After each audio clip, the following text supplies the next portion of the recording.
अस्सलाम वालेकुम प्यारे दोस्तों, क्रिएटिव मुस्लिम चैनल में आपको बहुत बहुत खुश आमदीद।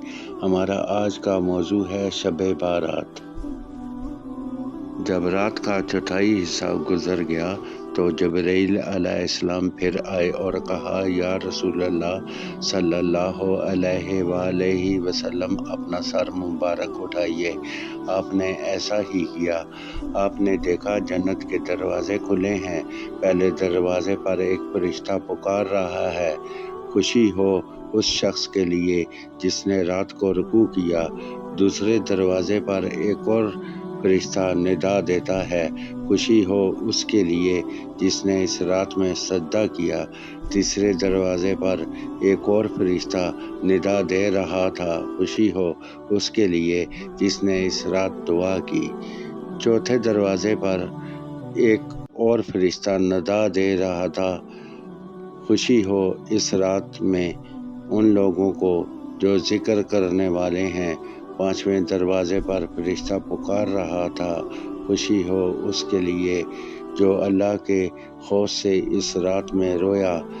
छठे दरवाजे पर फरिश्ता पुकार रहा था, इस रात के तमाम मुसलमानों को खुशी हो। सातवें आसमान पर फरिश्ता निदा दे रहा था, क्या है कोई मांगने वाला कि इसकी आरज़ू और तलब पूरी की जाए। आठवें दरवाजे पर फरिश्ता पुकार रहा था, क्या कोई माफ़ी का तलबगार है कि इसके गुनाह माफ़ किए जाएं। हुज़ूर अकरम सल्लल्लाहु अलैहि वसल्लम इरशाद फरमाते हैं, मैंने जबरील से कहा कि ये दरवाज़े कब तक खुले रहेंगे। जबरील बोले कि अव्वल शब से तुलुए फजर तक। मज़ीद कहने लगे कि इस रात में दोज़ख से रहाई पाने वाली जमात की तादाद बनी कल्ब की बकरियों के बालों के बराबर होगी। ये रात शब बारात के नाम से मशहूर है और इस रात रहमत इलाही का अहले दुनिया पर नज़ूल होता है। अल्लाह के बंदे इस रात में रहमतें लूटते हैं और अल्लाह ताला लूटने वालों को इतना नवाज देता है जो इंसानी हौसलों की वसअत से भी कहीं ज़्यादा होता है। आलम अल मलूक से रहमत के फरिश्ते इस शब को दुनिया में नाज़िल होते हैं और इबादत गुजारों को तलाश करते हैं और इनसे मुलाकात फरमाते हैं। इस शब पूरी कायनात बरगाह खुदावंदी में सजदा रेज़ होती है। रसूल अकरम सल्लल्लाहु अलैहि वसल्लम ने इरशाद फरमाया, शाबान बहुत ही बरगज़ीदा महीना है और इस माह मुबारका की इबादत का बेहद सवाब अल्लाह ताला अता फरमाता है। आपने इरशाद फरमाया कि माह शबानुल मुअज़्ज़म में जो कोई 3000 मरतबा दरूद पढ़ कर मुझे बख्शेगा, बरोज़ क़यामत इसकी शफ़ाअत करनी मुझ पर वाजिब हो जाएगी। शाबान के फ़ज़ाइल के बारे में मनक़ूल है कि जो कोई शाबान की 14 तारीख को बाद नमाज असर आफ्ताब ग़ुरूब होने के वक्त बावुज़ू 40 मरतबा ये कलमात पढ़े, ला हौला वला कुव्वता इल्ला बिल्लाहिल अलीयुल अज़ीम। अल्लाह ताला इस दुआ के पढ़ने वाले के 40 साल के गुनाह माफ़ कर देगा। शाबान की 14 तारीख बाद नमाज मग़रिब 2 रकत नमाज नफल पढ़े।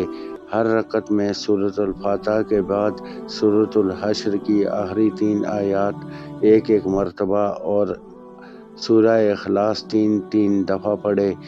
इंशाअल्लाह ये नमाज गुनाहों की माफ़ी के लिए बहुत अफजल है। शाबान की 15वीं शब में अल्लाह ताला आसमान दुनिया पर अपनी शान के मुताबिक जलवागर होता है और इस शब में हर किसी की माग़फ़िरत फरमा देता है, सिवाय मुशरिक और बुग़्ज़ रखने वाले के। शब बारात फरिश्तों को बाज़ अमूर दिए जाने और मुसलमानों की माग़फ़िरत की रात है। इसकी एक और ख़ासूसियत ये है कि ये रब करीम की रहमतों की नज़ूल की और दुआओं के कबूल होने की रात है। हज़रत उस्मान बिन अबी उल आस رضی اللہ عنہ سے روایت ہے کہ حضور اکرم صلی اللہ علیہ وسلم کا ارشاد ہے، جب شعبان کی 15ویں شب آتی ہے تو اللہ تعالیٰ کی طرف سے اعلان ہوتا ہے کوئی مغفرت کا طالب کہ اس کے گناہ بخش دوں، ہے کوئی مجھ سے مانگنے والا کہ اسے عطا کروں۔ اس وقت اللہ تعالیٰ سے جو مانگا جائے وہ ملتا ہے، وہ سب کی دعا قبول فرماتا ہے سوائے بدکار عورت اور مشرک کے۔ شیخ محقق شاہ عبدالحق محدث دہلوی کچھ سرا فرماتے ہیں، جو شخص شعبان کی 15ویں رات میں شب بیداری کرے تو یہ فعل احادیث کی مطابقت میں بالکل مستحب ہے۔ رسول کریم صلی اللہ علیہ وآلہ وسلم کا یہ عمل بھی احادیث میں سے ثابت ہے کہ شب بارات میں آپ مسلمانوں کے لیے دعائے مغفرت کی خاطر قبرستان تشریف لے گئے تھے۔ امید ہے دوستو آپ کو ہماری ویڈیو پسند آئی ہوگی۔ ہمارے چینل کو سبسکرائب کیجئے گا اور ہماری ویڈیو کو لائک کیجئے گا۔ آپ کا بہت بہت شکریہ۔ خدا حافظ۔